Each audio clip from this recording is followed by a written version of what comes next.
Hi guys, welcome back to my channel. It's Kelly and today we are going to be painting a loose poinsettia card. Perfect for the holidays. No sketch, no nothing, no plan. And I wanted to share with you guys just letting the brush wander, adding a little bit of doodle or pen work afterward. And it's really been freeing, and I will have to say a little scary at sometimes, but it has really helped me loosen up big time. And I would love to include some of your thoughts and experiences. Have you ever tried painting or drawing without a plan, and how did it go? So I kind of like to challenge myself. I did not look at a poinsettia before I did this. Poinsettia, poinsettia, how do you say it?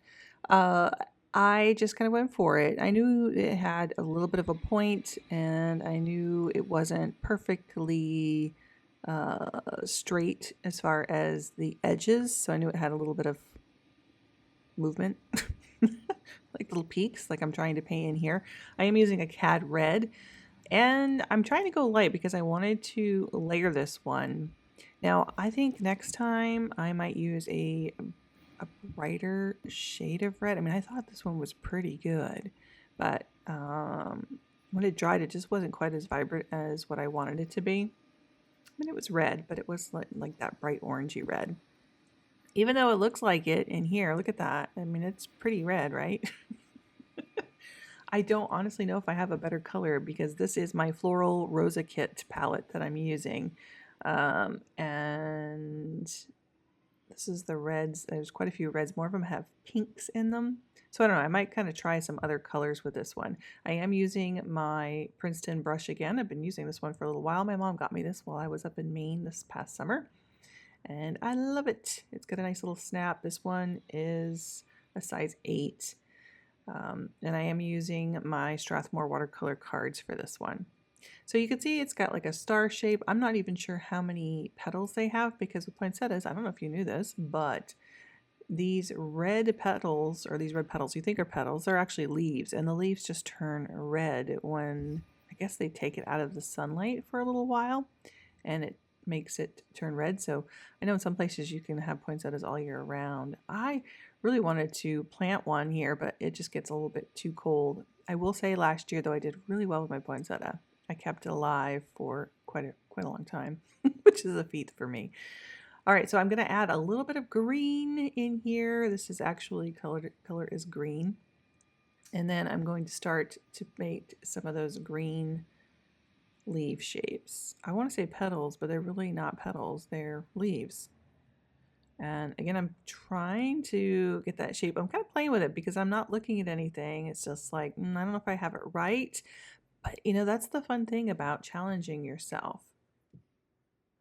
Because if you're like me, you've probably stared at a blank page, kind of frozen, because you didn't know where to start. I know that I have been there many, many times. And that's really why I've been experimenting with something totally the opposite. I've been painting without a plan or a sketch. Been doing this in our Make Time to Create videos, which are usually 15 minutes long. We don't know what we're painting right beforehand, so we just jump in. We have like seconds to decide what we're going to do. And it has been so freeing, and it really has helped me kind of plan things out a little differently. So if you want to check out those videos, I will link that below. You can check it out. But it's all about loosening up, kind of letting your brush just wander around, just see what happens. And I think that's the biggest thing with watercolors is letting the paints and the water kind of do the things for you sometimes. And I even have a tendency to over paint, like you can see here.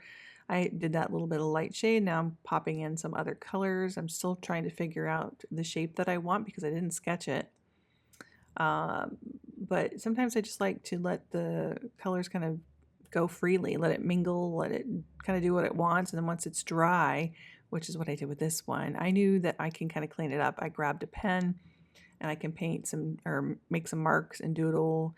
You're just kind of creating some shapes, maybe, making them a little bit more prominent or cleaning things up, or even just do some abstract line work.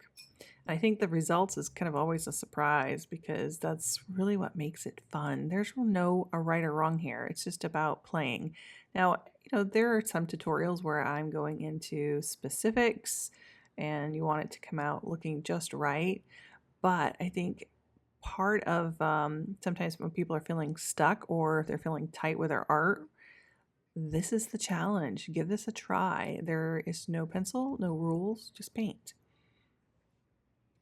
So this approach is kind of loose, unplanned, paintwork or pen work for extra character at the end. So what that does is it gives me that freedom where I don't have to be so crazy about making every little brush stroke. So I think, no plans is a good plan. Now, I say that not all the time, mind you, but when you're feeling stuck, I think it's a great way, or you don't know where to begin. That blank page just scares you. It's good to just start, just do something, and just let your creative process just be a little bit more free than what you normally would. Okay, so I've got those basic shapes in there. And now you can see where I am starting to add a little bit more detail. Now I know I have some line work in here. There's some lights and some darks kind of separating those leaves. And again, I'm being messy. I'm not being, very specific as to where all those little lines are. I have dried it at this point too. So this is a little bit darker tone of the green layering on top of that. So I'm doing a nice little light wash. And so I'm just kind of skipping where some of those veins might be. And again, I'm going to do pen work. I'm going to grab, I haven't decided at this point if I want to do white, gold, black. We'll see. I think with holiday, probably the gold's going to be the best option. I like the little shimmer and the shine. I've been playing with gold a lot. It's kind of been my new thing, I think, all year. We'll see what happens next year. What's going to be my thing next year? I don't know. So we have some line work in here, and this brush works pretty good. If you don't have one of these with a nice point on it, you're having a hard time with that, you can get a smaller brush, do a little liner brush or something. And you can always use white gouache and paint in the lines lighter if you wanted to go dark. But remember, with watercolor, usually it's about the layers going darker each time. So you get your first light washes in first.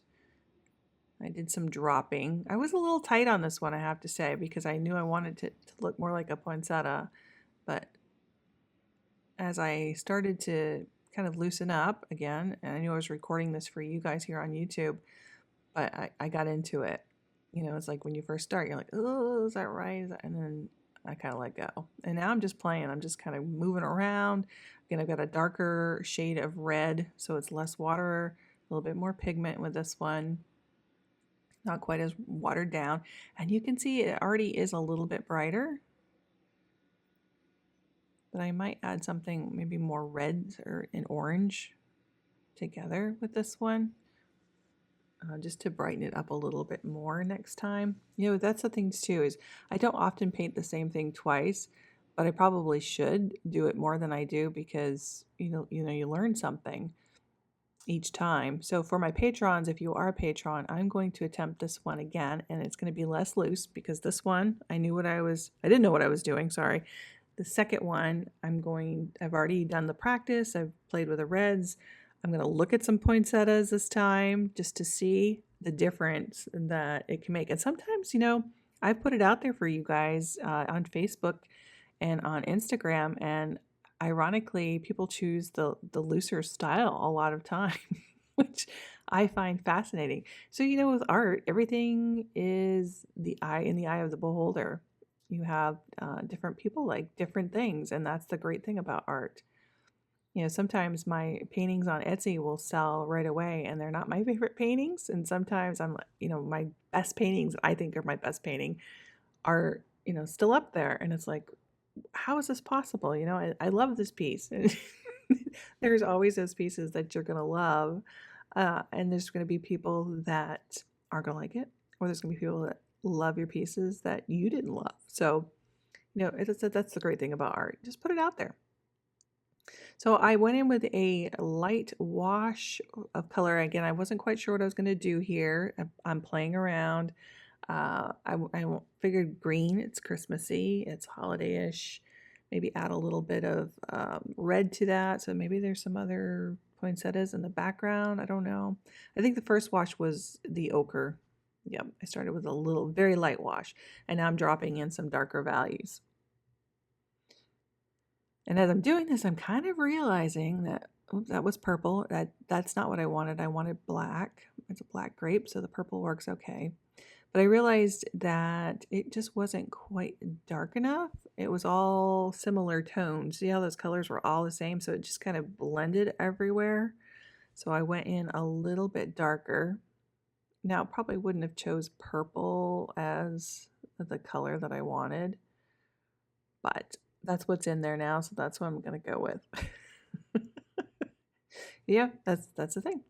Try it, play with it.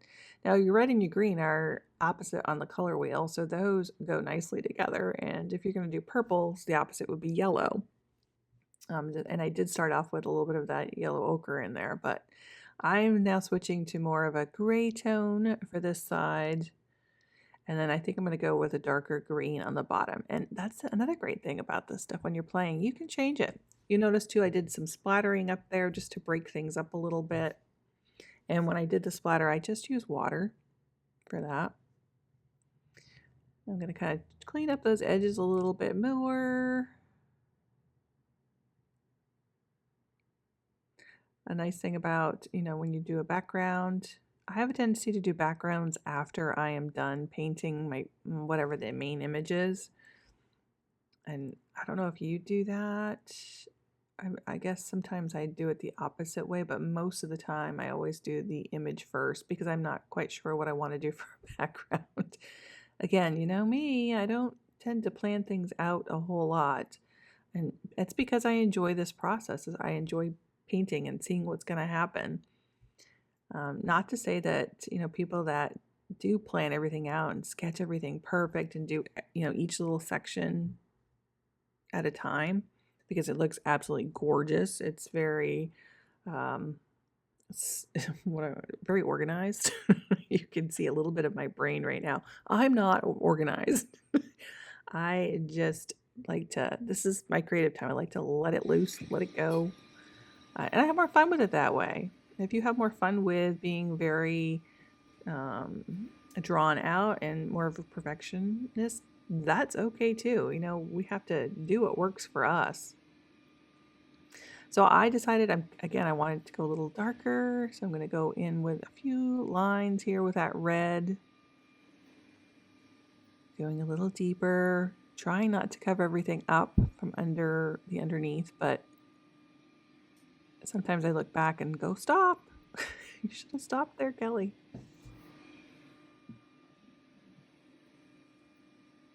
I'm gonna finish in all of this line work on each one of these petals now. All right, you guys, you might hear this noise in the background. I'm not sure if you can hear it or not, but life at the Wilson House Inn just got much easier for me. Meet Judith 2.0. She is my new cleaning sidekick.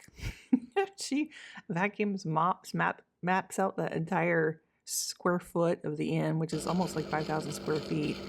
And she schedules her own cleaning. She can dock herself, and she can even empty her own bin with dog hair. So basically, she's living her best life while I get to paint. Keeping up with cleaning sometimes eats into my studio time. I wanted to share with you, thanks to Judith, I've been able to spend way more hours with my brushes instead of my mops. If you've been dreaming about having a little more time for your art, or maybe just to breathe, I will drop the info down below. So if you want your own dream Judith, you can have one. I just continue to work around all of the petals in the red, and now I have gone on to using a darker shade of green for those green leaves. And I'm just kind of touching it here and there. I'm not going to fill in the whole thing, but just maybe where some of those shadows would be, where the light is not going to reach in there quite as well. So it's going to be a little bit darker. Maybe some of those leaves are shading some of the other areas. Now again, I'm making it up, so I have to kind of just go with the flow on this one. They might not be completely accurate, and that's all right. And I think after you go back and study things, it really helps you figure out where maybe your shadows would be. I mean, as you do this more and more, you kind of figure it out on your own as you get going on it. But again, I was playing around. It's not, didn't have to make sure everything was correct. And, realistic is not always better. I mean, I think this is more fun. This was, I think we touched on this a few times. I think I've talked about it every time I have a video lately. But just playing around is fun. Now, if I'm trying to do a piece and it's a commission piece and someone wants something exact, and I have to say that working with my mom, who is a very realistic painter, I think that is where I always tried to make things look realistic because that's how she taught me. But my true passion really is this loose, kind of fun, flowing, creative time. Um, so if I'm doing a commission piece, sometimes it's a little bit more stressful. If I'm trying to make something look exactly, it's a little more stressful. So with this channel here, I'm just kind of leaning towards that loose, creative freedom. And I think that is very important in today's day and age. I don't think a lot of people take time. They're so busy. And I also think that people are very stressed. And I tell you what, painting is a great stress reliever. People always say, oh, I don't have time. I'd love to be able to do that, but I'm so stressed out. This is happening. This is happening. But you know what? That's the time you guys want to do it, because if you can take, 5, 10, 15 minutes, this is going to really release some of that tension, especially if you're just playing. Now, if you are doing something specific, it might stress you out. But if you are just going with the flow, seeing what happens, watching the paint, playing with colors, playing with shapes, doing an abstract, that is really where it can help you release some of that stress and that tension. So I have gone into some very dark green here. I wanted to make it look like more like leaves way back and maybe in the shadow area. I didn't like that purple quite so much, so I wanted to deepen it. I just felt it was too busy for the flower itself because it's got a lot of different strokes in there. Having this a little bit darker, and I did a little pen and ink or a little pen work in the gold. And I have to say, I love it on this green because it really pops out. Again, I'm being loose, being messy, not, I'm just kind of scribbling around here doodling. You might not be able to tell, but I'm doing a voiceover for this one because I was just enjoying my time, my paint session, and you can hear me humming along, and that tells you that I'm enjoying myself. Well, let's go ahead and add a few more out here. They're not even green. That's all right. I'm going to tuck it in anywhere. It gets a little bit busier, but I'm having fun. So now I'm going to just make some little dots, little circles. Again, I don't know. I'm making it up. I could scribble. I could do whatever I want. So I decided I'm going to make this a card. And when I pull off the tape here, I was super happy with how it turned out. It looks a little messy with the blue tape around it. I will say if you have a hard time with blue tape, get yourself some of that artist tape. I ran out, but it's neutral color, so sometimes the color of the blue tape will throw your eye off, or if you're using like frog tape, it's green. But wait till you see when I pull this off. It looks so much nicer. Look at that crisp, clean white edge. It gives it a nice little framing. So I went in about a 1/4 inch all the way around. And then that's going to give me enough space at the very bottom to take my, I forgot to tell you, it's a Uniball gel pen is what I was using for the gold instead of my Schmincke gold, which I've been using painting with. This one's just a little bit more true gold, and it works really well for line work. I hope this gets you in the mood and the spirit, and you get some time to play today. I just want to really quickly give a shout out to all my patrons. Thank you so much for following me. Remember, as a patron, if you haven't yet signed up, you can join over there where you get lots of extra content and bonuses, as well as these extended versions of YouTube, and you don't have to watch the ads over there either.